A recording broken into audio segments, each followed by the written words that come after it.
And we're live with the SP Yeah. Spaz. Hi. And there we go. There it is. There I am. There's the endorsement, the blatant plug. So today we're going to talk about the controversial creative function in Model G. We're going to create controversy? A little bit. Okay. It's but because sounds exciting.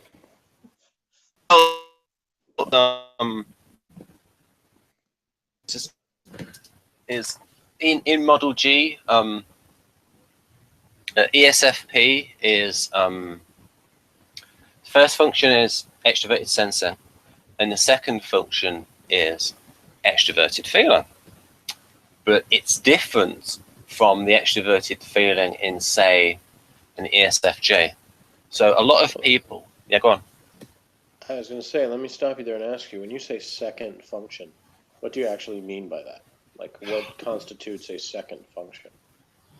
Well, in the model, it's almost like you did a keys to cognition test, and in fact, we could talk about that now, where it ranked your preferences. Mm-hmm.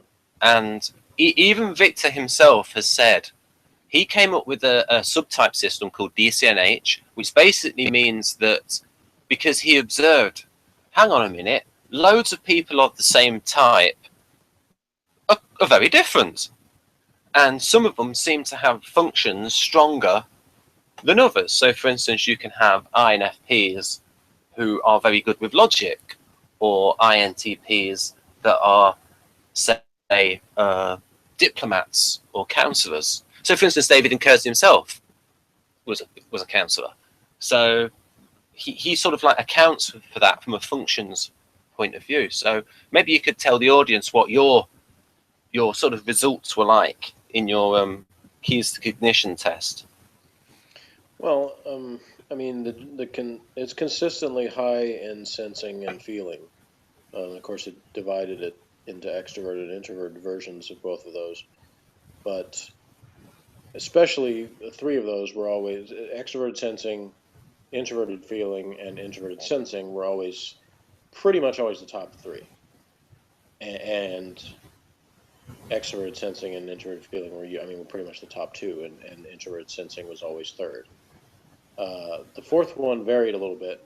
Sometimes it was extroverted feeling, sometimes it was extroverted intuition, sometimes it was extroverted thinking.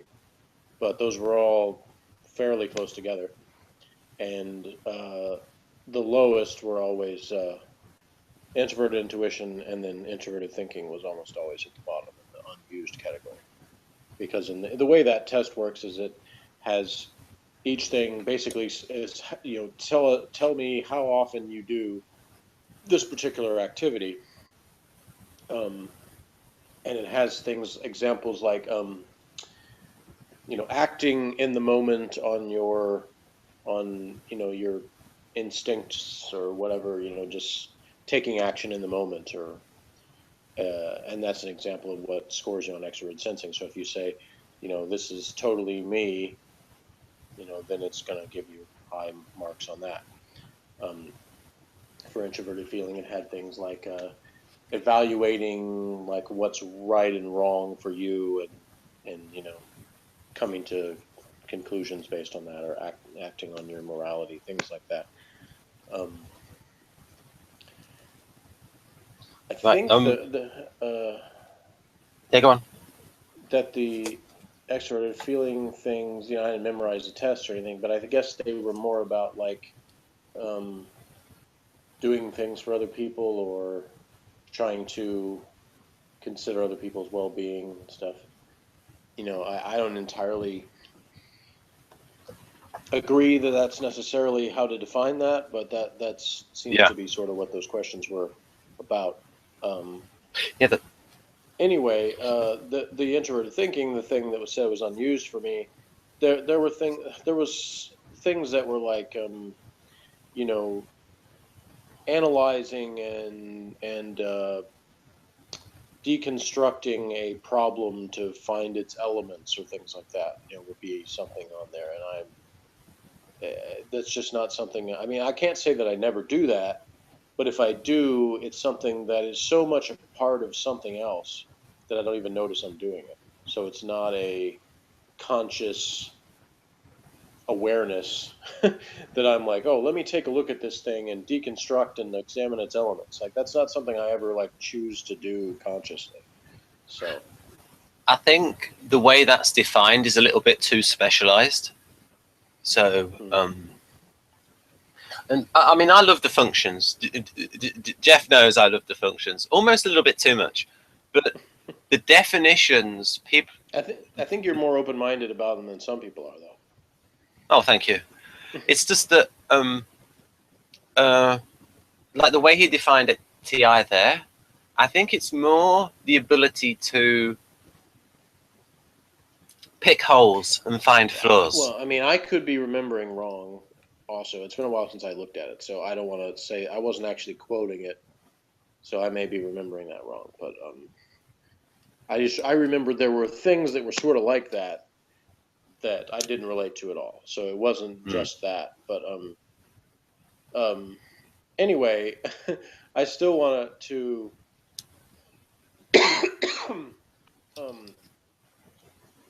to know what you mean by second function, because you said that would be the preference with that, but that wasn't the extrovert feeling never showed up as my second preference on that test.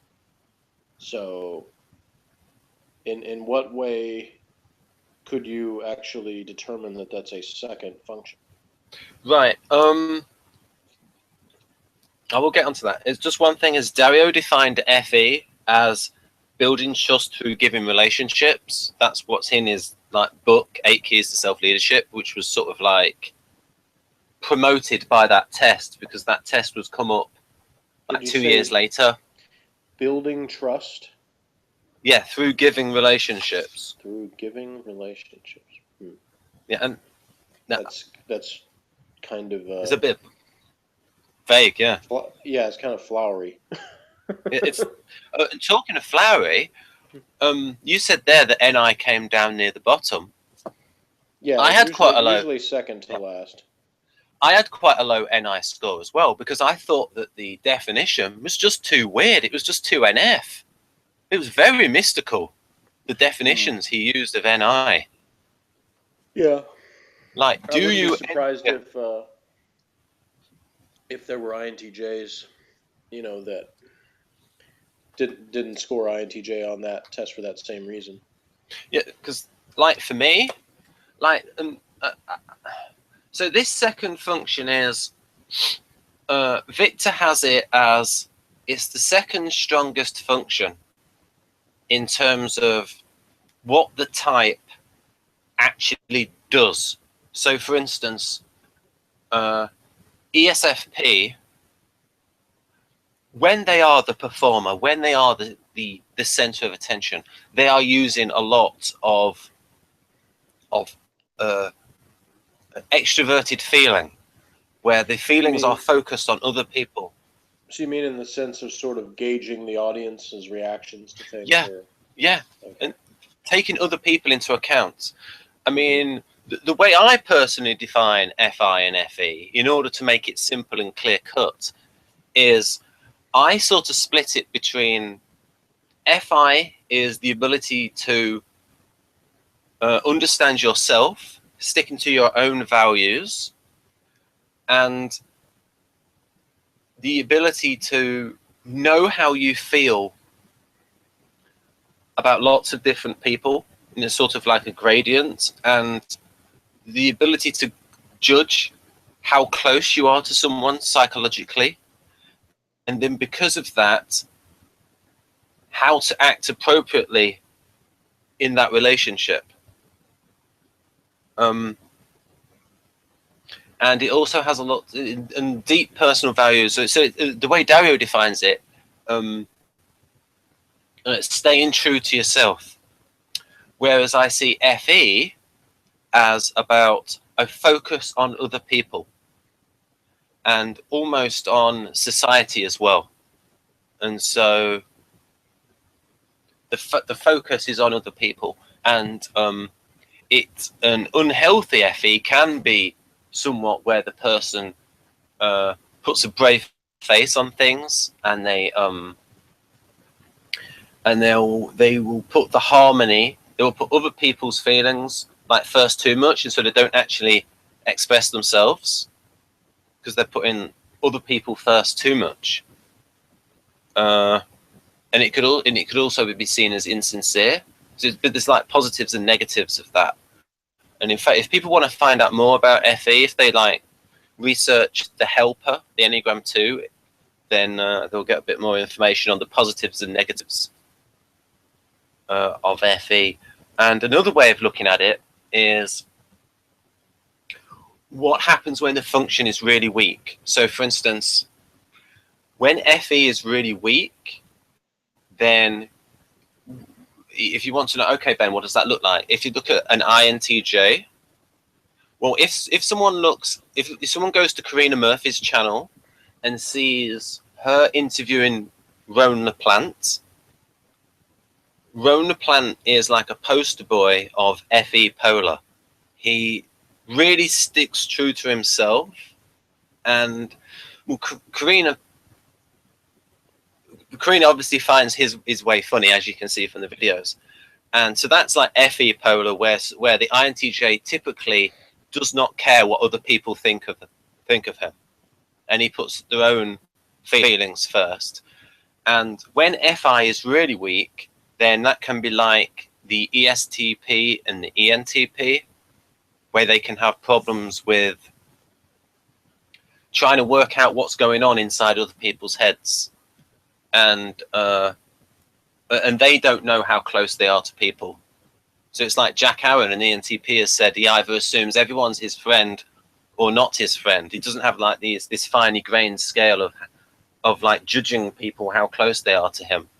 And we can talk a little bit for a minute or two about you said your son, ESTP, I think you said he's good at reading the body language and what the expression is, but did you say he doesn't know why the expression then changes when he has to try and work out what's going on inside someone's head? Oh, he's pretty confident he knows why everybody does everything, but he's 16, so, you know. Okay. He doesn't lack for confidence in that area.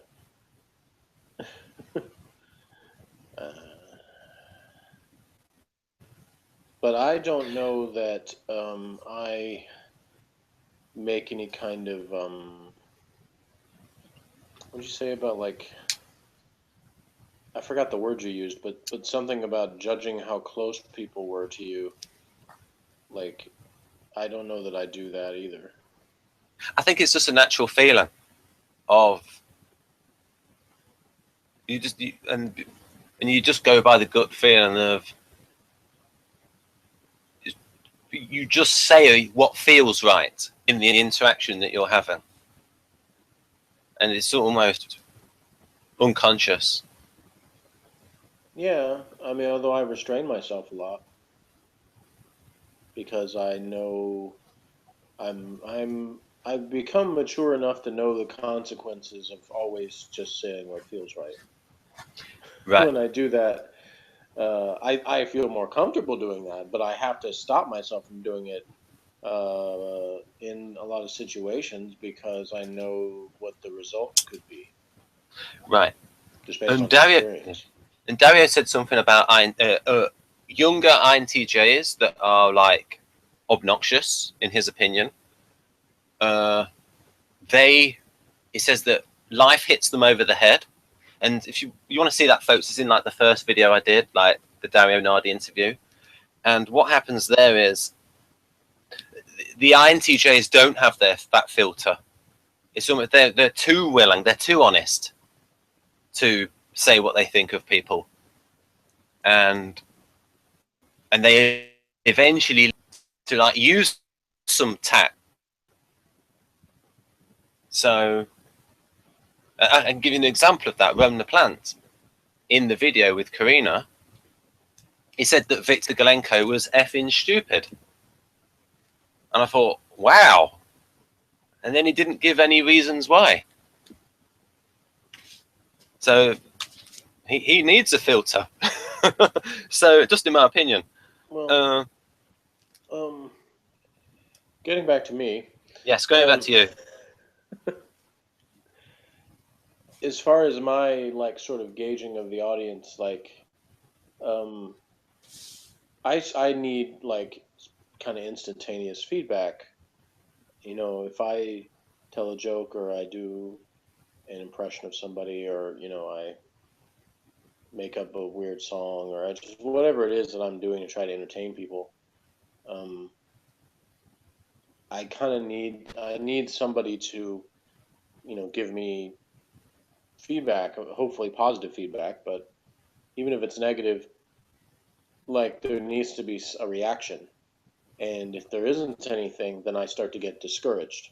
Like, and so if that happens repeatedly where I get nothing in response, then I'm less likely to attempt to still keep trying to entertain the Right. audience, because I look at it, you know, apparently they're just not interested. So, you know, most of the time, if that happens, I want to just go somewhere else or switch the environment, because I don't want to continue to be in an environment where I'm not appreciated.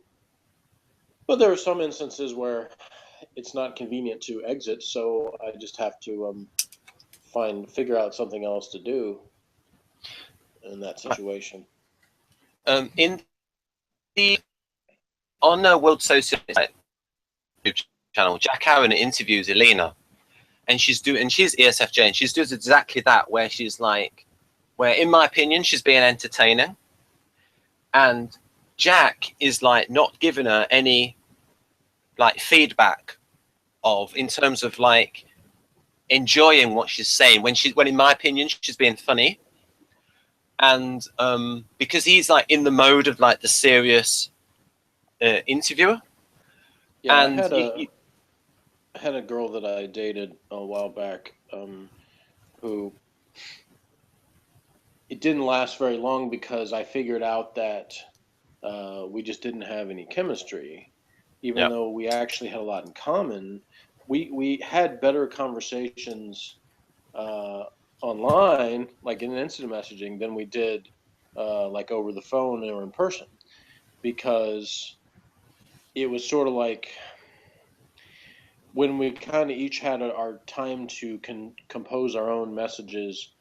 Like we would talk about the things we enjoyed or our interests or whatever, and we had a lot of common interests, so we could talk about those back and forth, and it was good.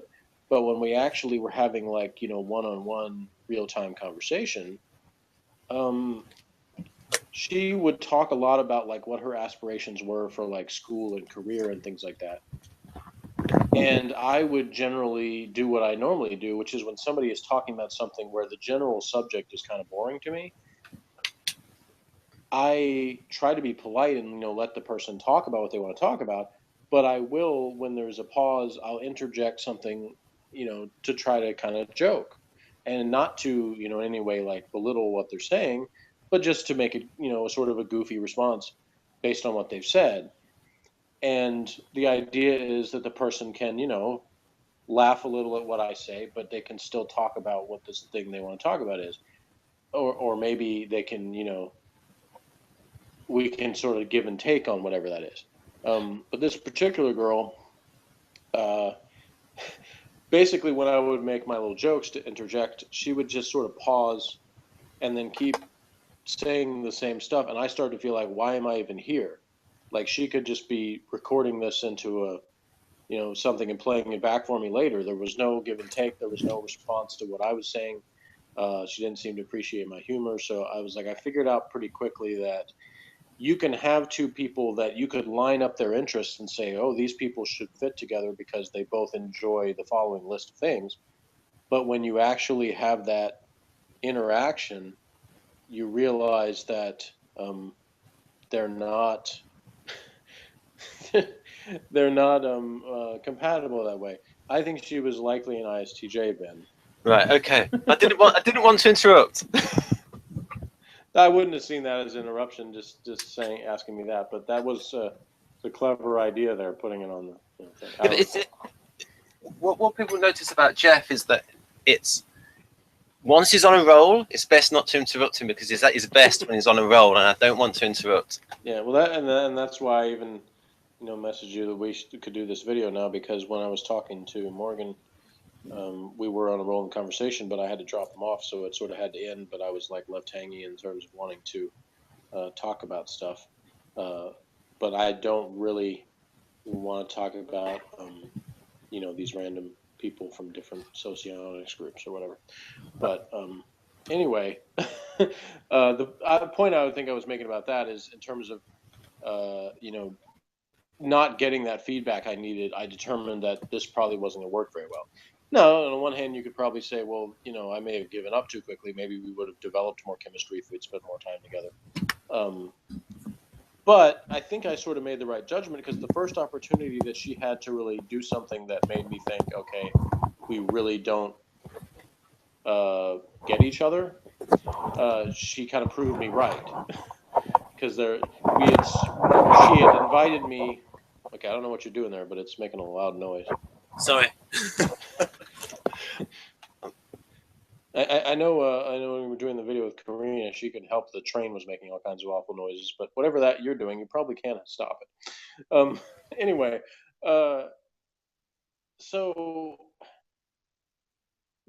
she invited me to something, and I told her that it was likely I wouldn't be able to do it because I had just spent money on a trip, and I didn't want to go broke, basically, and I was worried that if I went, and yeah, I know this, some people will be shocked that an ESFP was actually thinking ahead about a monetary thing.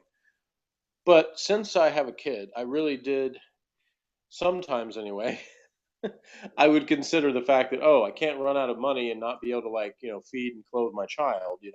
So I would have those moments where I'm like, I really do want to do this, but I've got to make the more mature decision and say no. And I had told her that it was pretty unlikely that I would be able to do it, but I didn't flat out say no when she asked me.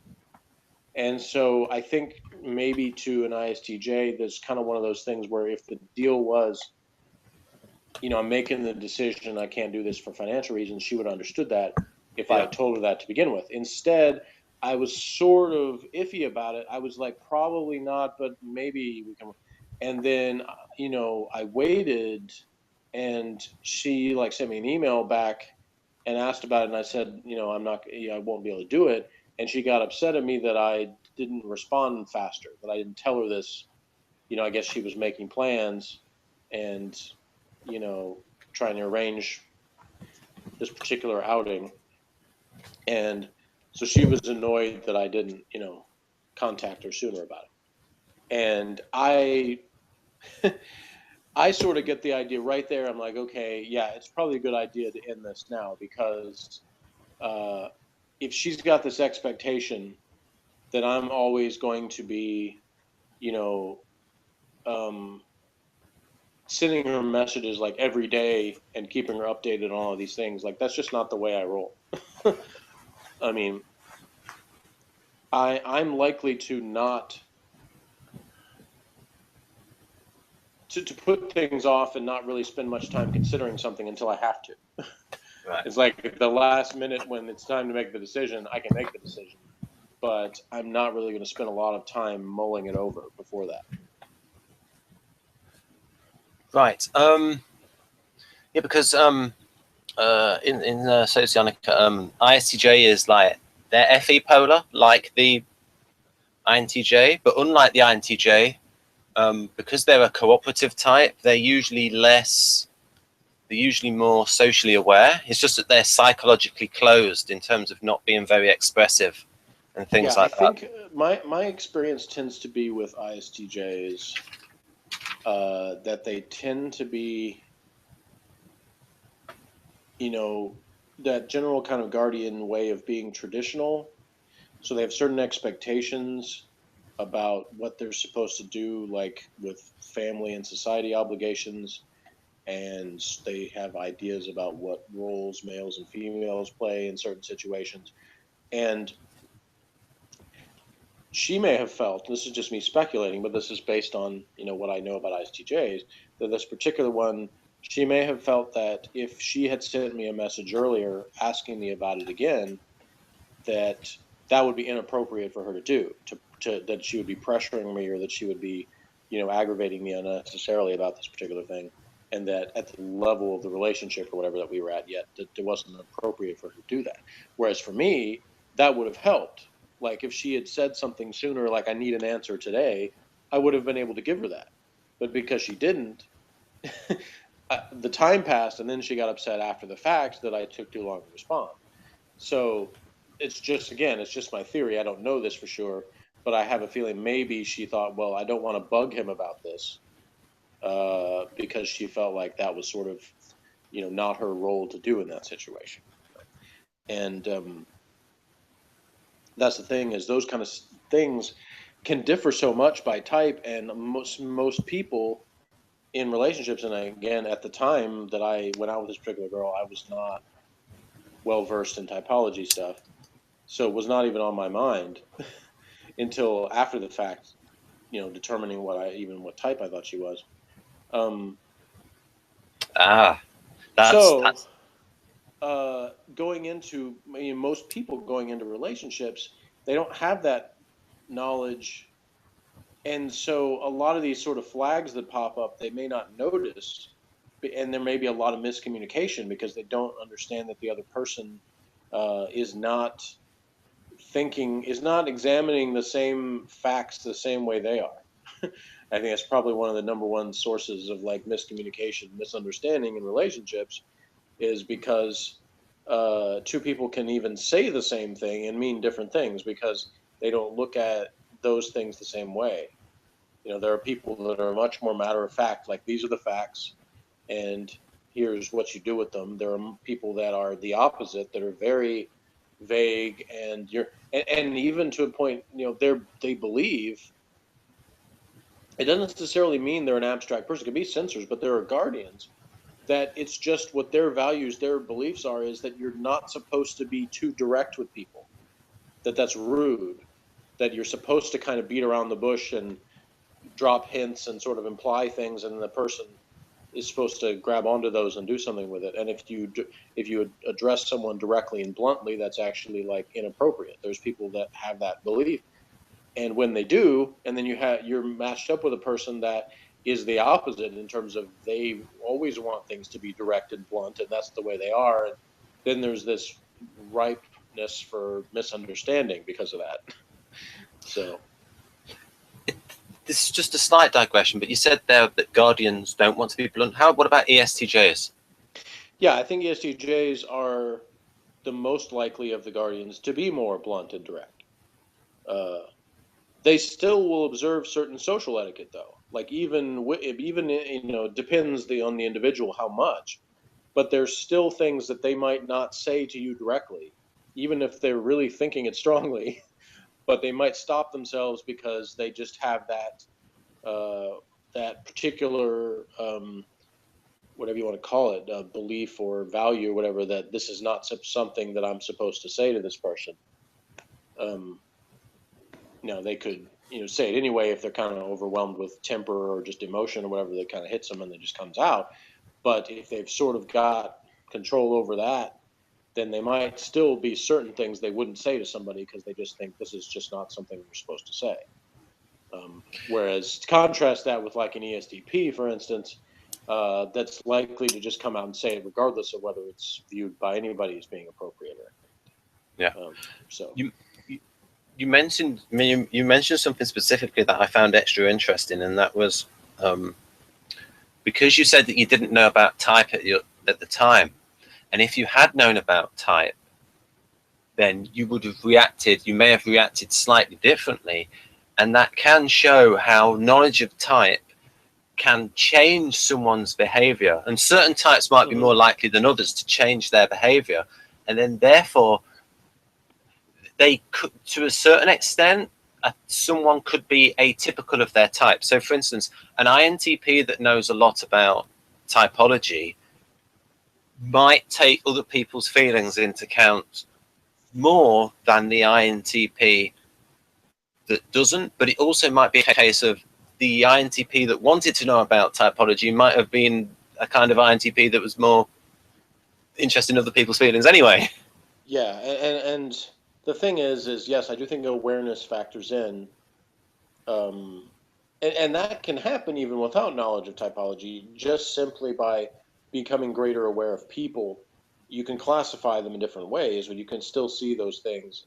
I being an extreme individualist, I kind of look at it as when you know a lot about a particular person, uh, then you're likely to have less misunderstandings because you simply learn what things affect that person and what things don't. And if you're somebody that is trying to, you know, influence someone for the positive in terms of you're not trying to rile them up or do the things that make them upset or angry or whatever, then I think over time you likely will get to a point where you can do that if you're somebody who is attentive to that person's typical behavior and needs and things like that, even if you don't use specific typological things. I think that definitely helps though, because it's sort of a shortcut to those things. Where if you know a person's type, it's like I still anyway think it's good to get to know that person as an individual and not just say, oh, well, they're this type, so they're going to do the following things.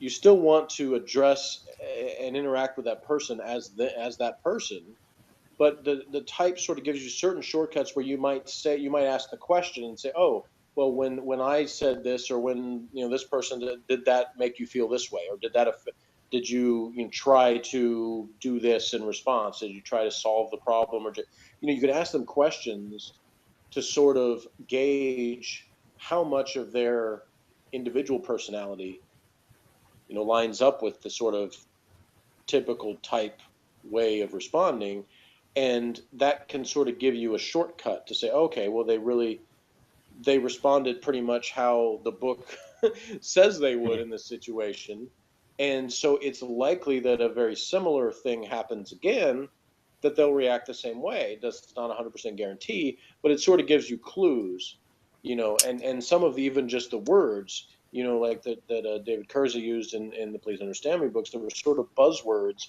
about like each type's values and what's important to them.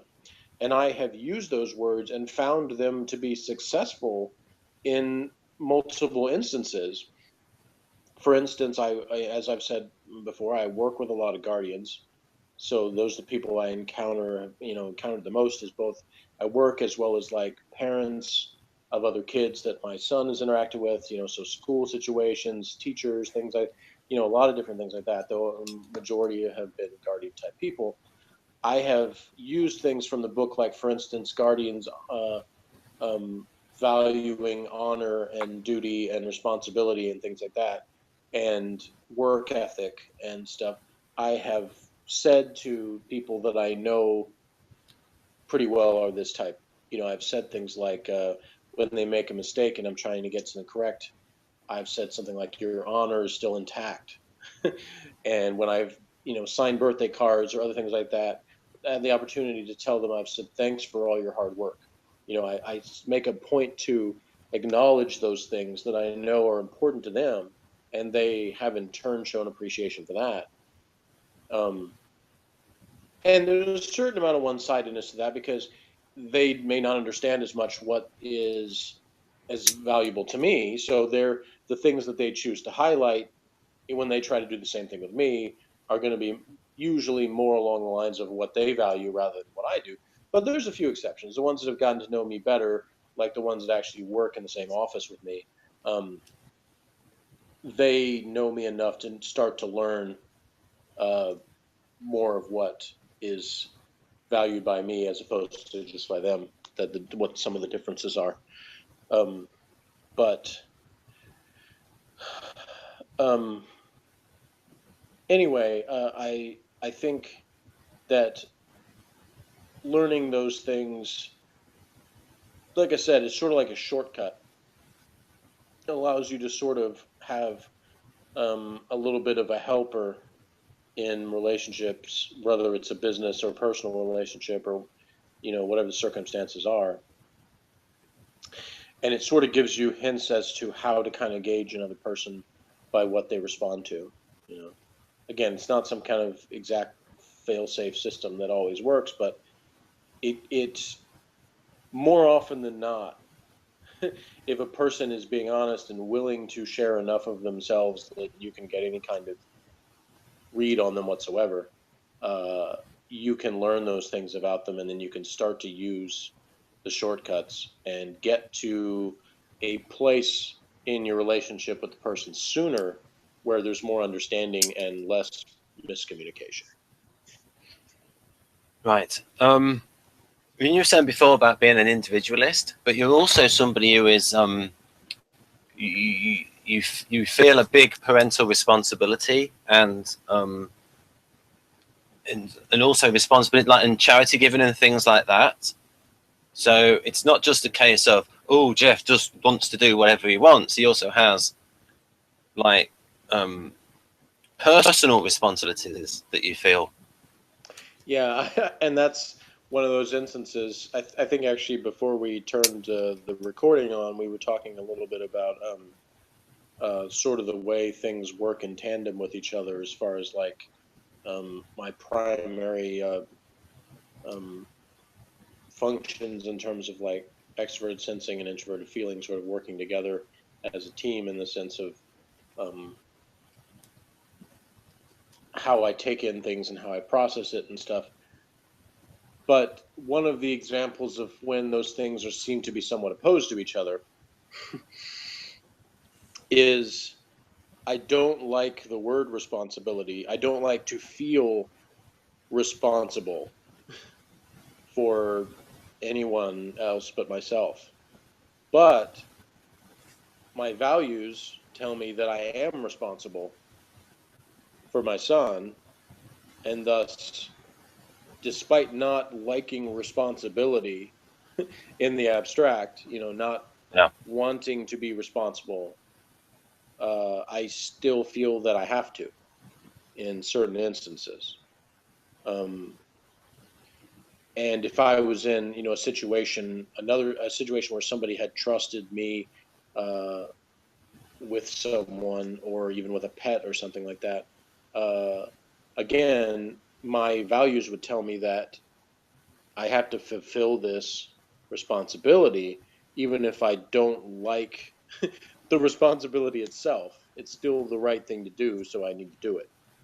And I also think the guardians feel that as too. They also feel that. Yeah, but guardians, okay, I think the difference is that for me, like, I don't like to have obligations. Like, Right. having any obligation feels like a burden on me. Right. Whereas for guardians, it's almost the opposite. They feel lost if they don't have obligations. Like, that's basically their life revolves around the obligations, and everything else sort of stems from that. It's sort of like, I've seen things that gave basically the difference in artisans and guardians being, guardians, it's like a work first, play second, and artisans, it's the other way around. or even like, play first, play second, like, or we can make the work play, and then we want to do that. But guardians have a different, like, more of a distinction, where it's like you take care of your responsibilities and obligations first, and then whatever time you have left over, that you can take it easy and enjoy a few things. But even that, they often have trouble doing, because it's like, there's still a little bit of a discomfort with being in a situation where they feel like they don't have responsibilities. It's like they have to convince themselves. Again, that's, I've said in another thing. That's why I think some of them do things like, get drunk and things like that, or not even necessarily get drunk, but like do things to sort of lower their inhibitions or lower their uh, feelings of responsibility. So it's like they Right. allow themselves to have this time that they sort of break off from that, because if they didn't do something like that, they couldn't justify it. But if they do, then they can sort of justify it afterwards and say, oh, well, I had to let loose and do this thing, but now I'm back to fulfilling my obligations. Whereas I think with artisans, it's, again, like, obligations are these things we try to avoid for the most part, but we have to accept the reality at least in most cases, that at some point there are some we still have to stick to, even if we don't want to. And so we don't seek them out the way guardians do. They'll go looking for obligations, go looking for people and things to be responsible for. I think that SPs do the opposite. We look to avoid obligations and responsibility, even things we enjoy doing. That's the thing that I try to get across to people, that I know a lot of other types have a hard time understanding this, is that you talked in one of the videos we did before about not wanting to be scheduled. Yeah. That doesn't just apply to like things that we don't want to do. It can even be something we enjoy doing. Like, for instance, I spent a few seasons playing recreational softball and kickball here in the city. And obviously, when you're on a team, and the league arranges the schedule, you have certain times of the games you're supposed to show up and play, that they have to stick to in order to have a league. They've got to have the schedule and the games. I wanted to play. I enjoy playing. But every time that it was game day, I didn't want to actually go to the field to play the game at the time I was scheduled, because it felt like this thing, oh, now I have to go do this. And that sounds funny if you think, oh, well, if you enjoyed it, why wouldn't you want to go do it? The thing is, I did, but I didn't want to I wanted to do it whenever I felt like doing it. So, like, if the game was scheduled Tuesday, 8 o'clock, but Monday at 6 o'clock, I'm like, wow, it'd be cool to go play kickball now. That's when I would want to play it. But I couldn't determine that. So it's like you accept the reality of, okay, this is the time that it's going to be available to you. So that's when I would go and do it. But I actually had to fight my own instincts. Yeah. To do that, because a part of it, if I was completely living my life on my impulses and just doing immediately what felt good in the moment, I wouldn't have shown up at the game, because at that time I didn't want to go. So it's this thing where you have to sort of forced into a more of a balance.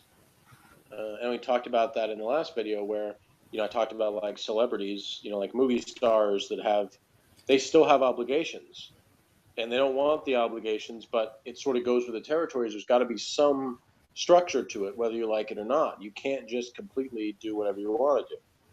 There has to be, even in people that don't have to work a 9 to 5 at the factory or whatever, there are still always boundaries. And usually the people that really completely exit the boundaries, things don't end well for them. But I'll just say quickly, that battle there between like the temperament and the feelings, it could be an example of hormones and the brain. So, for instance, Kretschmer is right, and Kretschmer is the originator, is the basis of the Kurz's temperaments. And so, in 1925, he wrote I hate to disagree with you there, but if you want to get really technical, there were people before Kretschmer. Oh yeah, but that said the same thing. Like Plato, for instance, came before Kretschmer. Oh yeah, but it was like the way he put it is that, and if people see David Mark Kurz's interview with Dr. Mike, then he talks about how his father used Kretschmer's model, and of course Kretschmer's model fit in with all of the previous temperament theories by all of those other people back to classical times, and it was Kretschmer that wrote about, and he said it was said about here. So here is answering the question of what determines character apart from environmental factors, and it says, we shall not yet attempt to any answer to the question how much of these various types of psychic function is represented in the anatomical variations of the brain apparatus, and how much depends on the modification of that apparatus by various chemical secretory influences. So basically it's there. So Dario Nardi's research will show what the brain activity is in terms of EEG on the surface of the neocortex. But his research, even though I very much like it, it doesn't show the influence of the hormones. And what you're saying now about impulses, the impulse to freedom, the impulse to have fun, is very much associated with the hormone, with the dopamine system, and the responsibility, like feeling, is associated with the serotonin system, which is guarding. I would say there was a little bit of that shown in Dario's stuff, because he talked about, like, for instance, the male test subject that would listen intently when a female was speaking, but not when a male was speaking. Right.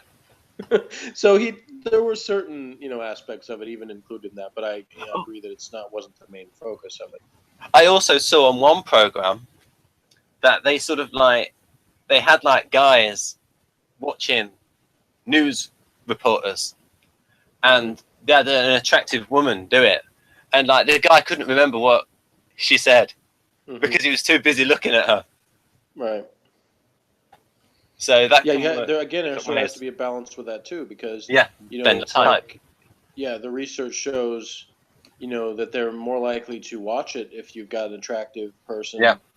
But you have to somehow balance the information and that, or else, like you say, they don't retain the information at all. So, if you're trying to get them to retain the information, then you have to find a way to present it so that it balances it. And of course, it might be self-selecting as well. So, for instance, if someone's watching a program where the attractiveness of the host has nothing to do with it, the people are going to want to listen to it anyway. Just okay, they might turn the when they're watching the person.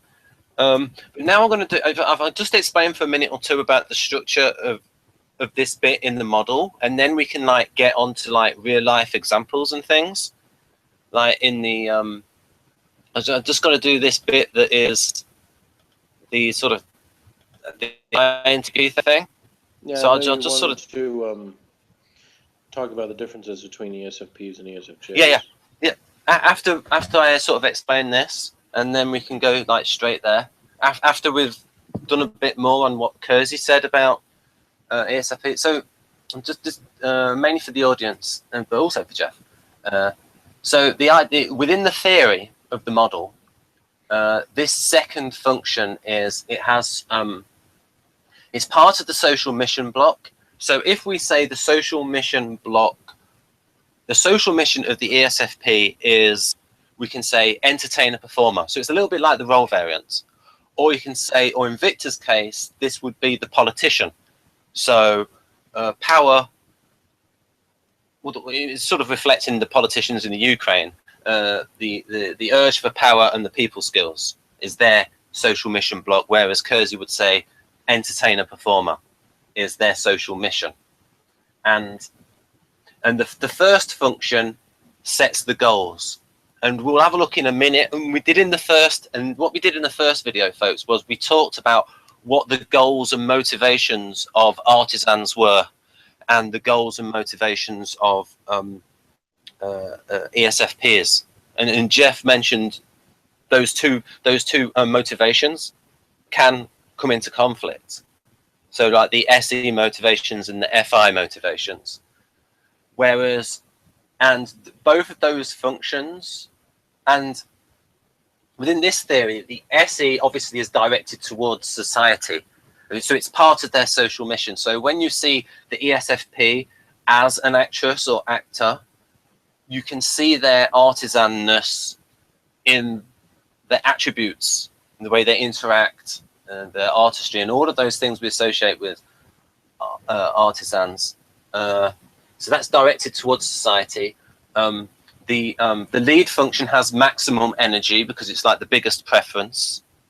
So I think you were saying a little bit there where your preference would be for freedom and stuff, but you like in certain instances you felt you were held back a little bit by the FI things. Yeah, it sort of serves as a check on my impulses. Yeah. So and I see that if you want to use a fictional example of that, that's been on for 25 years, so there's a lot of examples. Homer Simpson on The Simpsons.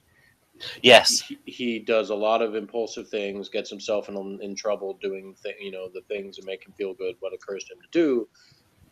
But he's still he loves his wife. He's faithful to his wife. He cares about his kids.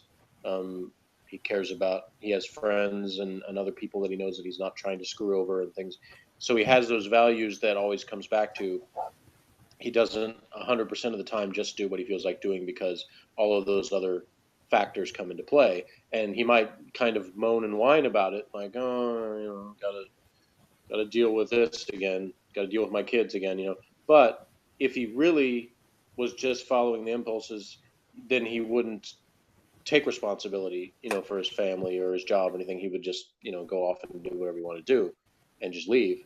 But he doesn't. He always comes back. He always, you know, regardless of what ridiculous shenanigans he may have gotten up to, he still always remembers, the values that he has in terms of his belief in caring for his family and friends.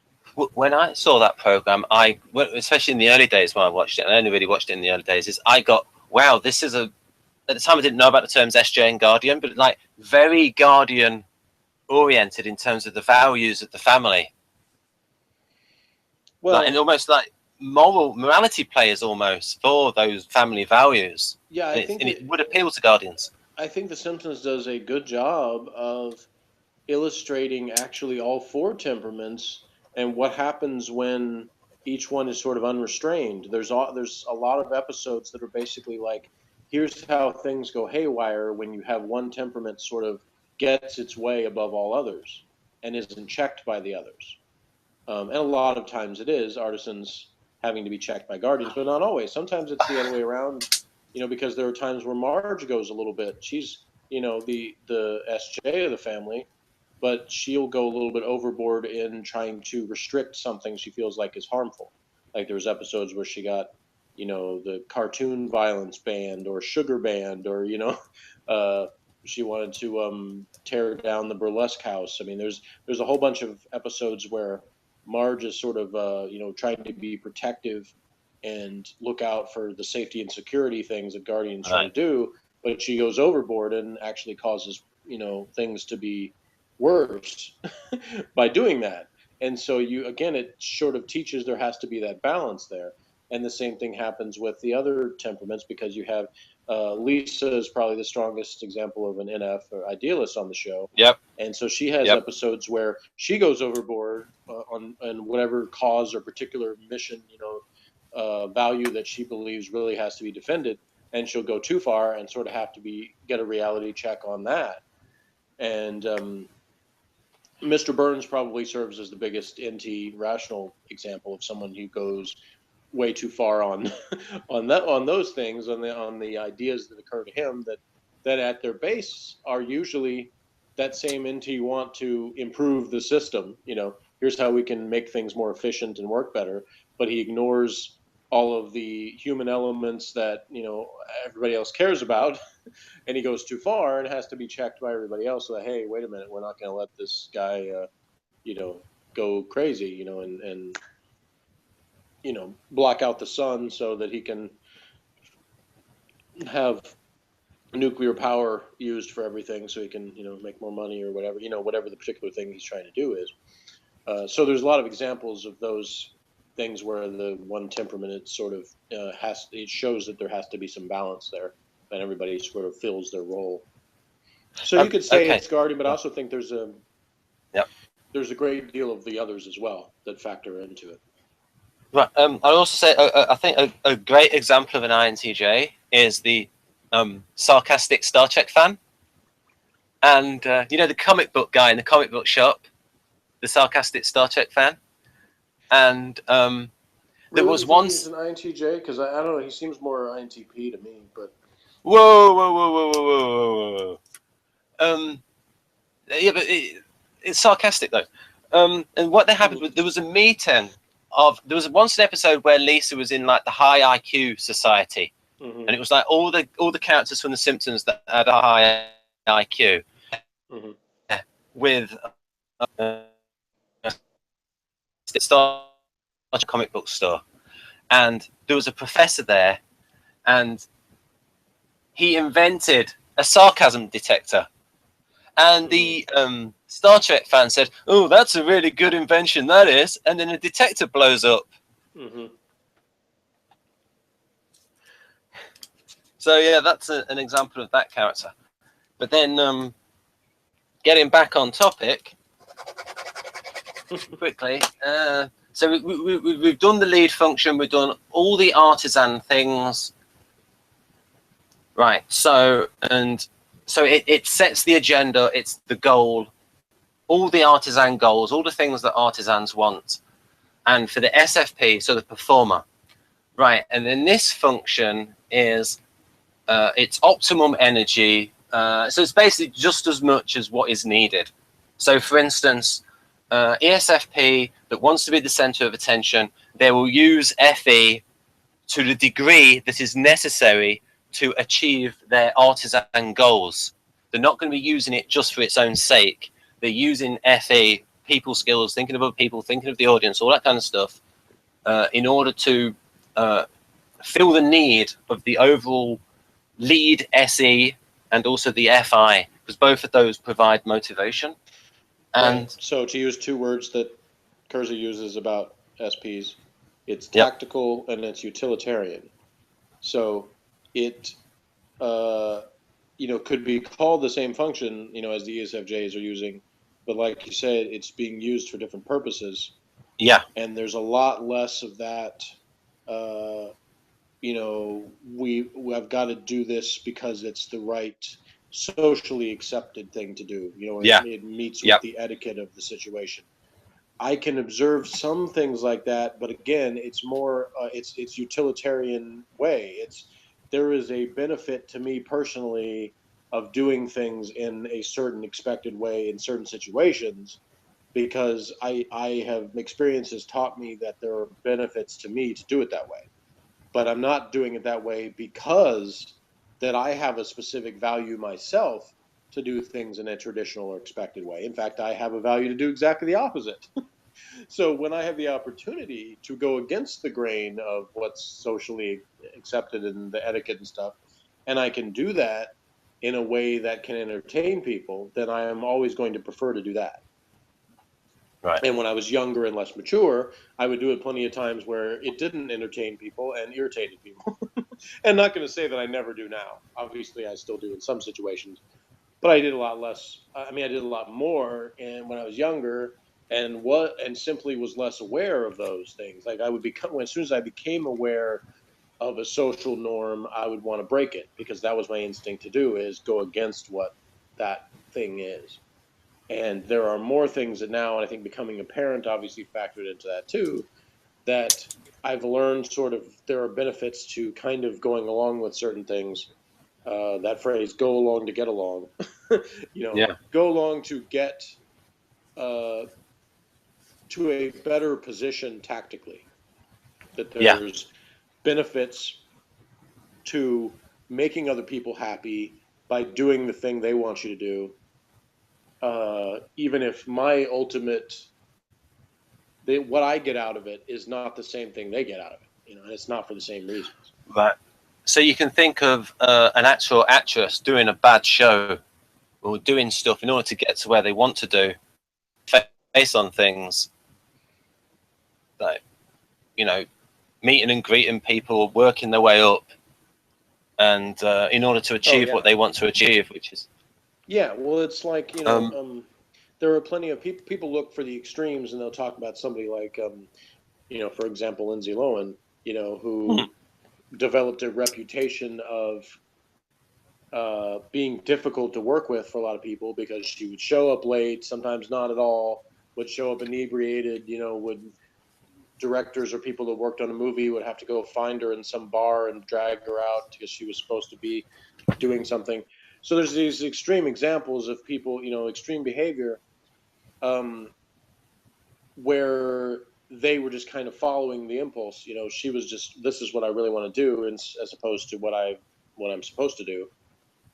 Whereas there's plenty of examples of ESFPs in the same kind of situation, in doing movies or doing TV or whatever, that they did show up at the time they were supposed to. They did go to the rehearsals. They did show up sober.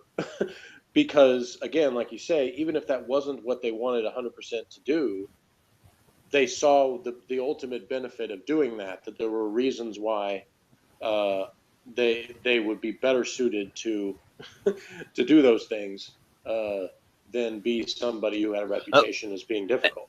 And it might also be that they actually got into that position because they had the work ethic and the vision and the drive to really work on their acting ability. Yeah, Do and the hard work. if you show, that you're willing to go through, like you said, a lot of things that may not be your first choice, but you've shown that you're willing to do it. Mariah Carey was an example of somebody that before she got her big break as a singer, she worked at a lot of, you know, entry level jobs and worked as a waitress and a lot of things like that. A lot of people, aren't willing to do. But she realized that she had to, while she was trying to pursue her dream, she had to have, a basic 9 to 5 kind of job so that she could earn a living and, survive and basically give her, whatever money she could use to work on like demo tapes and other things to try to get her music noticed. And it worked eventually. She got her break and because she had demonstrated she was willing to do that, she, like you say, she already sort of had a reputation of, oh, well, this woman's got, has shown that she has staying power, that she's got this work ethic to a point where she's willing to do the hard work to get to this point. And she didn't have a reputation as somebody who was just like trying to, be the next fad that just rides the star and doesn't have any substance to her. And consequently, she's had her ups and downs, obviously, in her career, but she's still somebody who is performing today and not somebody who blasted up into the sky but then fell to earth and disappeared after a couple of years, like a lot of artists are. Well, a lot of the audience might not know that Mariah Carey didn't exactly come from the poorest background. Her mother was an opera singer, and so she could say, anyone could say, oh, you've not struggled. We can say, no, I did all these jobs. Yes, my mother was an opera singer and stuff. So she can prove it both ways. So she's like, so one of the reasons she's such a good, since she had training from her mother as well, I believe. Although I might be wrong on that. And that's another thing that is a common thing with SPs in entertainment is they want to succeed on their own merits as opposed to because of their family or other things. Berry Gordy's son got a record deal under a different name than his. Right. He didn't use the Gordy name. He called himself Rockwell, and he wanted to get that deal and get that success not based on his family name. He wanted to show his talent could, get, and he didn't exactly have a huge long career as far as a bunch of hits, but he did break through and have a, one big hit and a couple other minor ones. But the point was he achieved what he was trying to do in terms of he got the record deal without his father didn't know what he was doing. It wasn't, oh, Berry Gordy's son wants a record deal, so give it to him. For anybody who doesn't know, Berry Gordy was the founder of Motown Records. Wow, so that's big. Yeah, so obviously the big wig. So what he walked into his own record company and said, okay, give my son a contract. I mean, they were going to give it to him. So, but his son didn't want that to happen. He wanted to get it on his own and do it by his own merits, and that's a common thing that happens in entertainment with people that are members of entertainment families. When the Super Bowl was in Detroit, the halftime show, they had all the old Motown singers come out, and it was a great halftime show. So if people want to know about Motown, watch the Super Bowl halftime. I think it was Super Bowl 40. With it was the last game for Sweet Feet. The guy who came from Detroit. I think he came from Detroit. The Pittsburgh Steelers running back. The bus, isn't it? Jerome Bettis. Yeah. Mm-hmm. That Super Bowl, they had a great halftime Motown show. So again, about the creative function, I'll just say something about the EEG. In Dario's work, the first function, like the dominant function, there's a lot of activity. For the auxiliary function, it's unclear what it is. So, for instance, with INFJ, it's like their NI areas, their NI correlates in terms of the regions, shows a lot of activity. So it can be obvious, okay, this is the lead function in this person that has a best fit INFJ type. But their second function... Probably about a sixth of my water left, just to update you. Okay. Sorry to interrupt you. Well, what you could do is, while I do this, you could go get some water. I could do that. Okay. Okay. Oh, yeah, sorry. So that's the thing. I'd rather just get to the point, though. Okay, okay. Yeah, so the point being that the dominant function is clear. The second function, a little bit unclear. It's like, it's either, so for instance, INFJ, you can see parts of the brain that are active in the same areas as INFPs, like the FI areas. And you can also see the FE areas active. And so so you could say Victor's model would say, oh, the INFJ is, in terms of like the top two functions, is NI and then FI. But I would say, looking at it, it's a bit of both. It's like NI and then it's FI and FE. So I would personally call that type NI-FX. It's like it's intuition first, and then it's some bits of both feeling. But the difference is this function is what is this creative function in Model G. It's like it's what is done. It's not really thought about. It's what Jeff said there about how he uses people skills and what we would classify as FE. Right, so in this model, it says, now I can zoom in a bit. Execution, so it's the execution of the program of the first function. It implements or creates, the function is flexible and is unconventional, which is associated with creativity. So for instance, the way you use FE in order to entertain. It's one of those that actually says the stuff specific to my type, though. Yeah, I have, and I will go to that later. I'm just explaining the position, then I'll go to specific to your type, and then I'll say I think you've done enough explanation on that.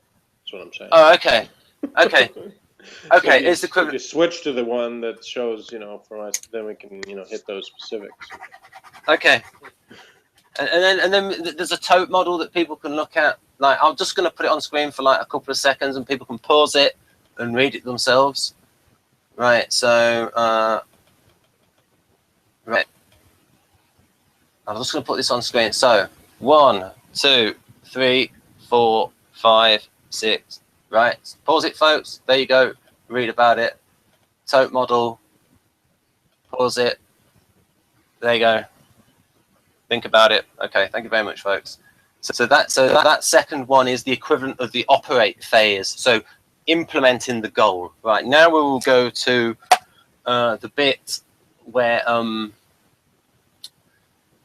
it is a little bit of what Jeff was talking about. But what we'll first do is show how David Kersey actually noticed some of the same things, and we did. So these are all the things that I think are also shared by ESFJ. So what do you think, Jeff, going through these like bullet points in this green box as the things that, is it clear enough, or do I need to make it bigger? No, it's fine. Yeah, I would say that ESFJs, to me, I think are the best of all the types at social networking. Yeah. In terms of, it's very natural to them to sort of form networks of people for whatever it is they want to achieve, whether that's business contacts or it's family. If they're parents and they want their kids to have other kids to play with, they meet all the parents. They meet, they might be members of civic groups or church groups or they're in the school, like the PTA meetings, and they're the ones that, will they'll know all the holidays and when people's birthdays are, so they can make the cupcakes and all of, I mean, some of that stuff is kind of stereotype, but my point is that all of those, whatever it is that they're trying to achieve, whether it's, more sort of traditional sounding, or if it's, stuff that's different than that, but whatever it is they're trying to achieve, they use those skills, of communal outlook, rating warmth, pleasing people, working with people, caring for people. They use all of that in a way that sort of networks people.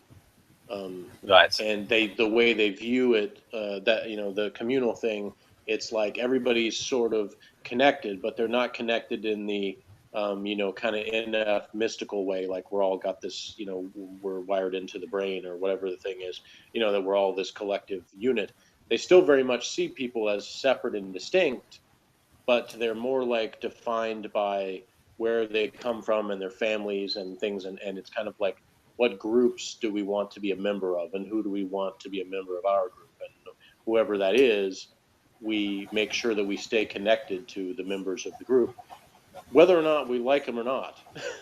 Because I've noticed with guardians in general is that they will often maintain family relationships longer with people that they really don't feel any actual, they don't feel like they have stuff in common with them. They even bother them.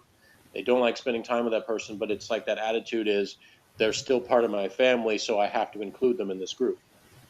Whereas I think with SPs, we're a lot more likely to factor in the context of, Uncle Jack is a jerk, so I don't want to spend time with Uncle Jack, so I'm not going to, regardless of whether he's technically in my family or not. Versus, Steve over here is much more fun to spend time with, so I'm going to spend more time with him, even though he's not technically in my family. I'm not going to automatically assess more importance to Uncle Jack just because we're related by blood. Um, Now, I know that might sound somewhat like it contradicts what I said earlier about having a parental, value, but to me that's different. Having a son is different. It's not just that he's related to me. There's a lot more of a tie, being his actual parent, and everything that factored into his life, and my responsibility, not only what I did for him, but what he's done for me, and sort of served as a focal point for my life, and sort of grounding me and giving me purpose in certain situations, um, in my life, that I might have been a lot more aimless without. So there's a lot more factors in that. It's not just, oh, he's my son, so I have the social obligation to take care of him, so I'm going to fulfill my obligation, and then when it ends, boom, it's done. I don't view it that way. Um, it seems more like my father, who's an INTJ, viewed things that way. That it was like, here's this role that I fill, and then it's fulfilled, so it's done.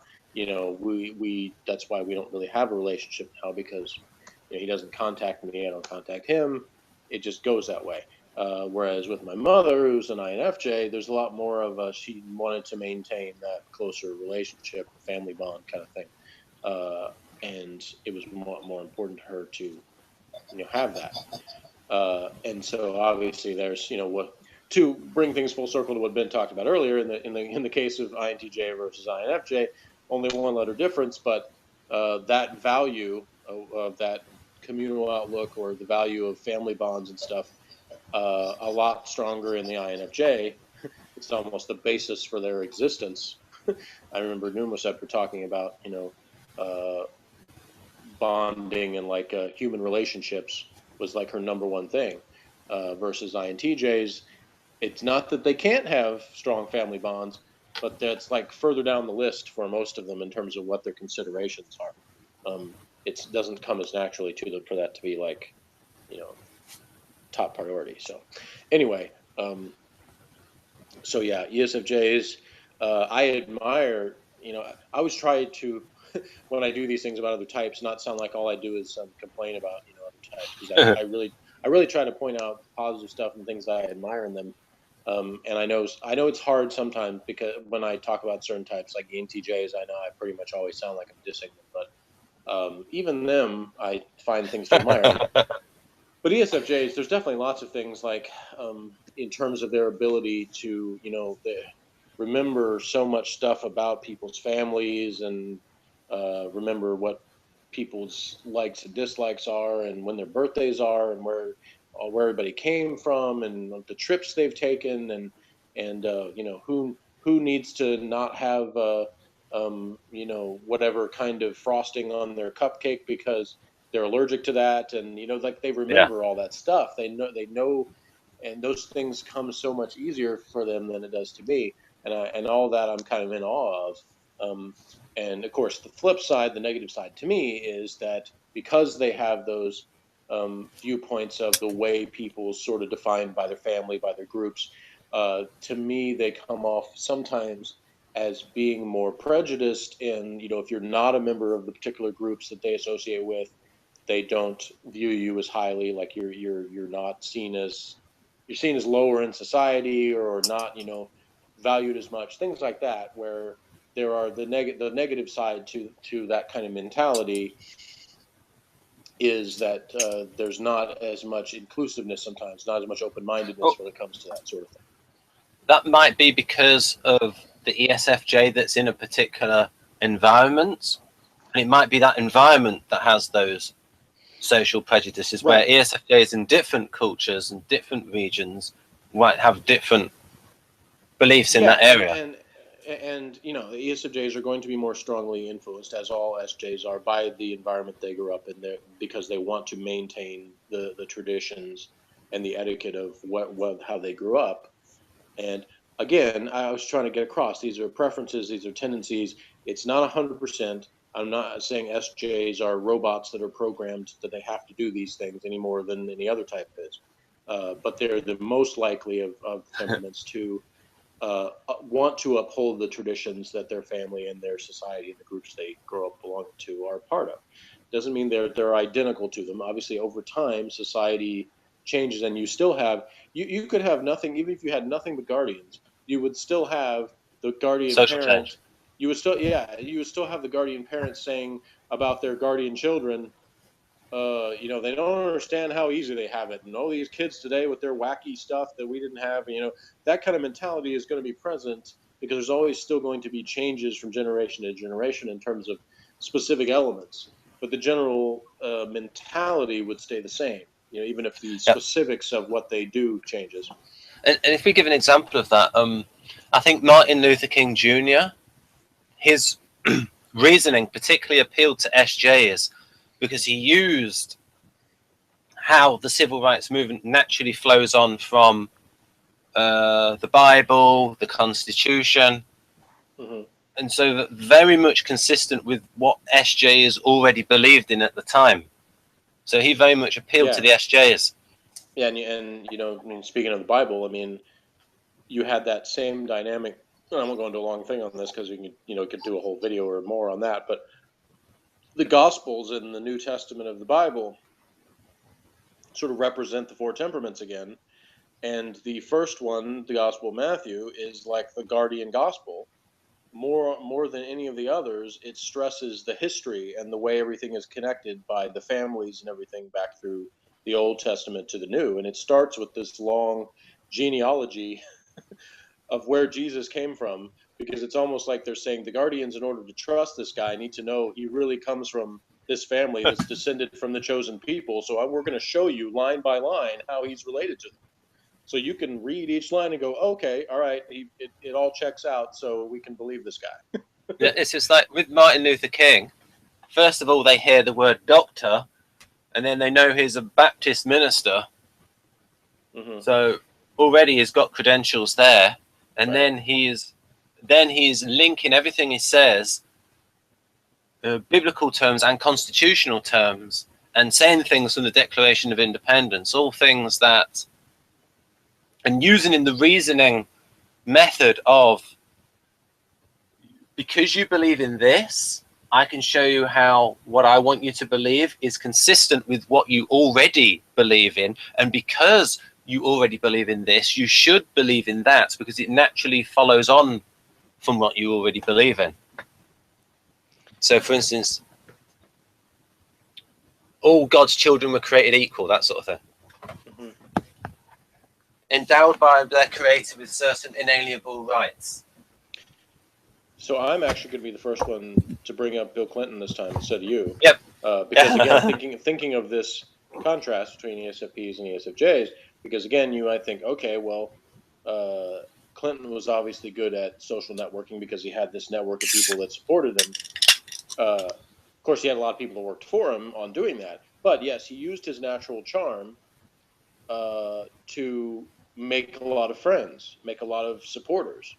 And so when something happened, like what he went through with the impeachment, he had a lot of people willing to stand behind him.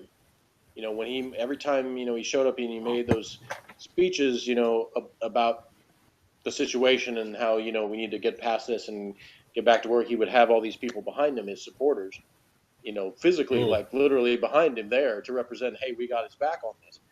That wouldn't have happened if he hadn't have used those abilities to make those friends, make those supporters. Yep.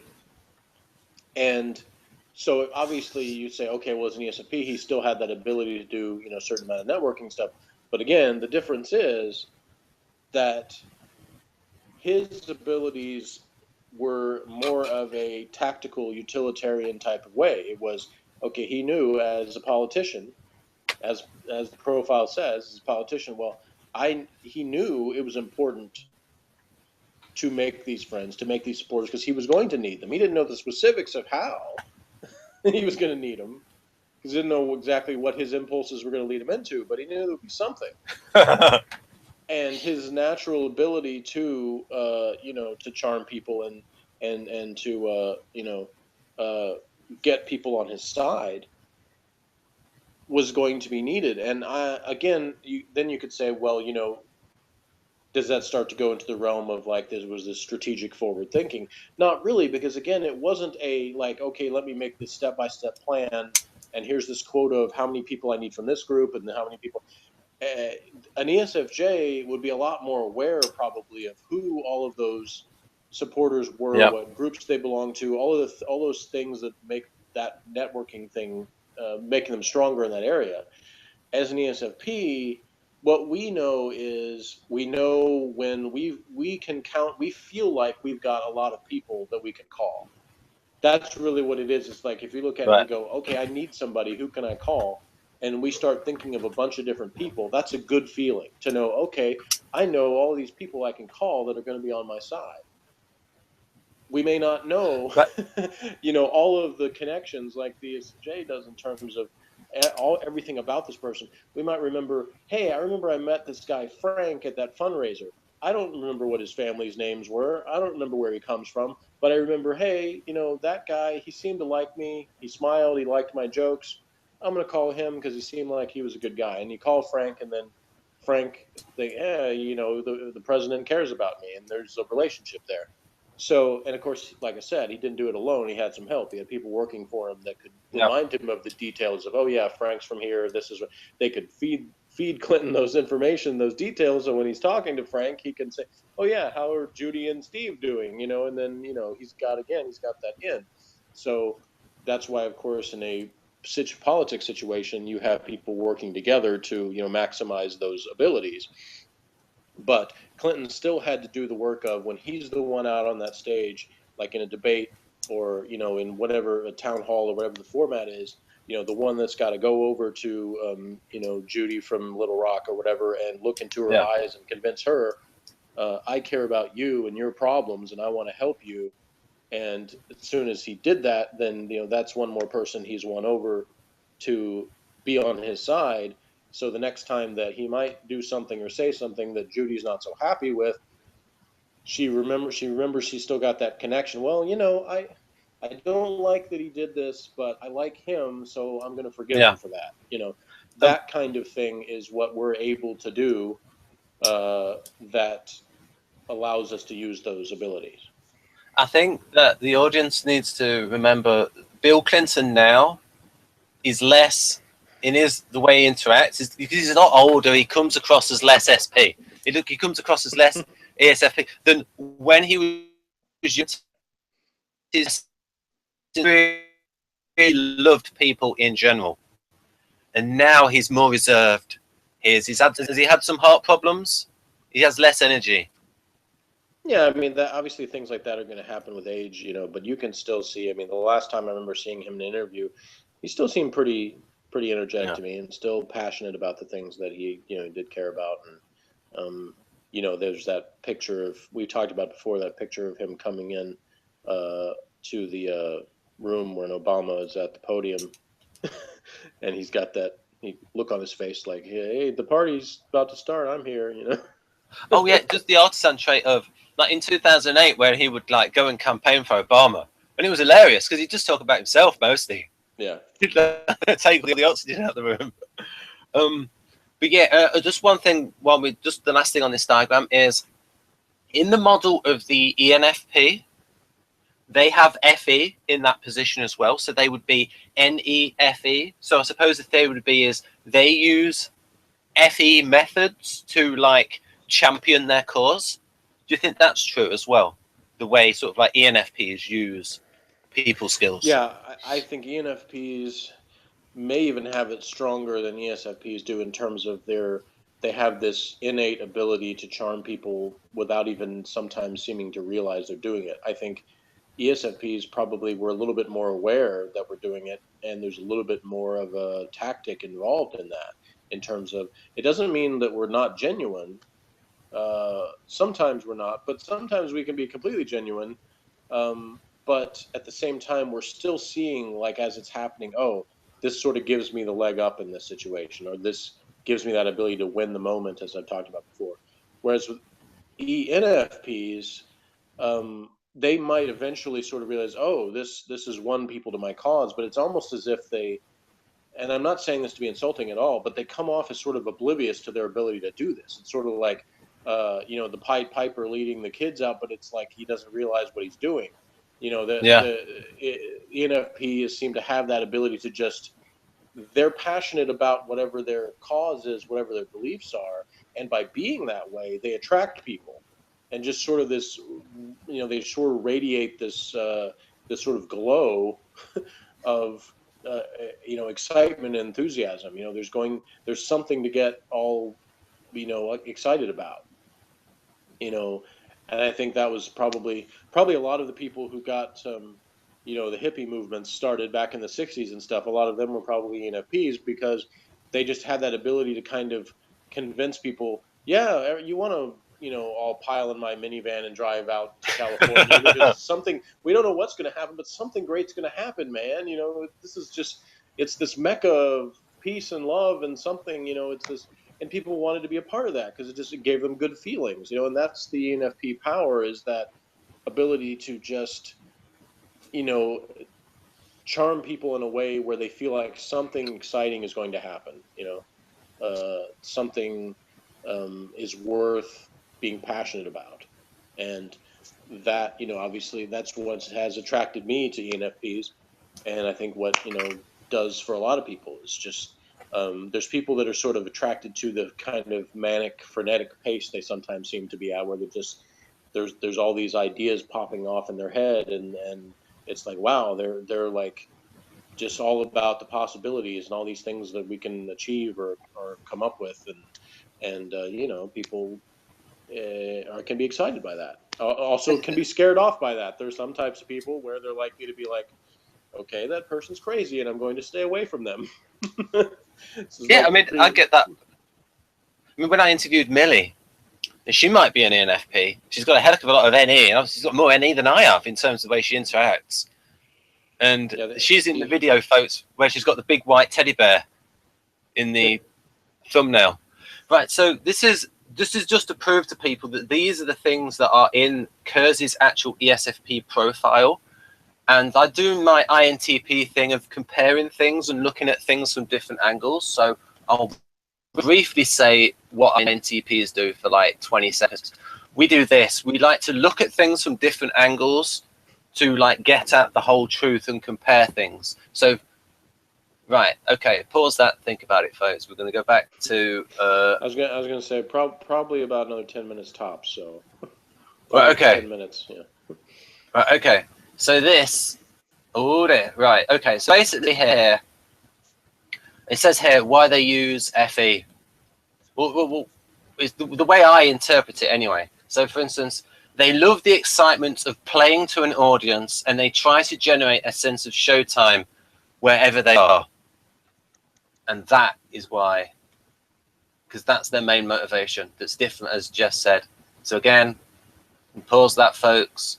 All the things in pink, I interpret as FE. Right, and then there, and the next grab.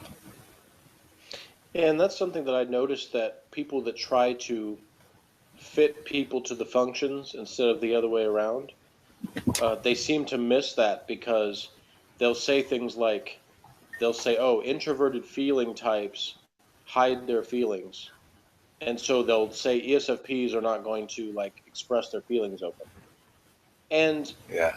I don't think that's true most of the time. Now, are there ESFPs that hide some of their feelings? Sure, I think there probably are some.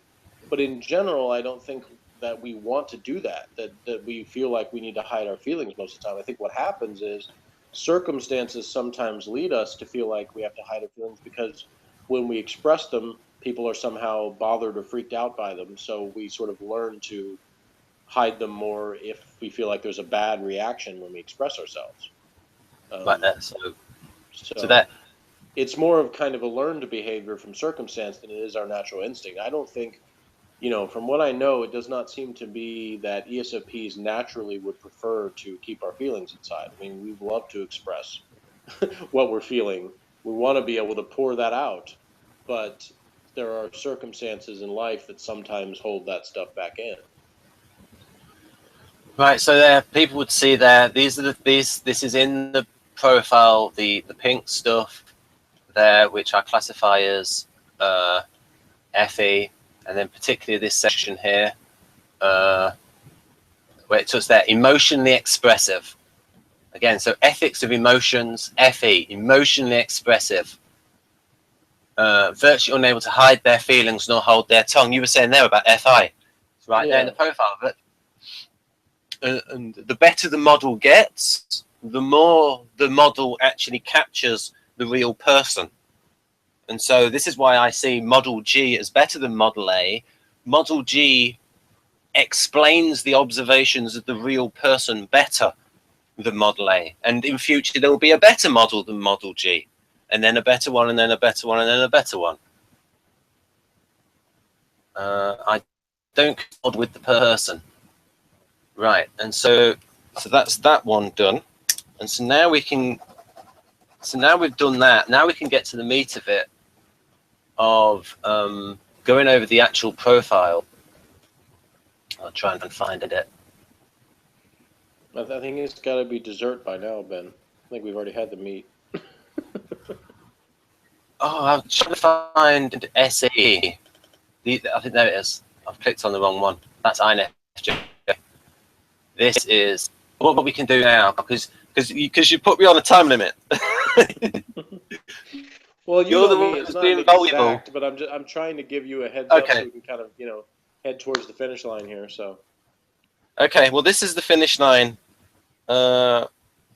Apart from just one little thing, I'll just do a minute. I'll just show the audience, not even comment on it. Your mic is starting to skip a little bit more. You asked me to tell you when that was happening. So. Okay, right. I'm just going to show people. At least to me, I don't know how it's coming off on the video, but I know to me it's like skipping more. Right, so people can see that definition there and think about it themselves. That's how Dario defines FE. That's how he defines FI. And then in the judging functions, that's how he defines FE. That's how he defines FI. We might have mentioned this in another video. So pause that, think about it. Right, this is how Victor sees the functions working together. Right, that's enough of that. That's that one. About the hormones. We're going to get back to, now we're going to get back to the actual profile. It is,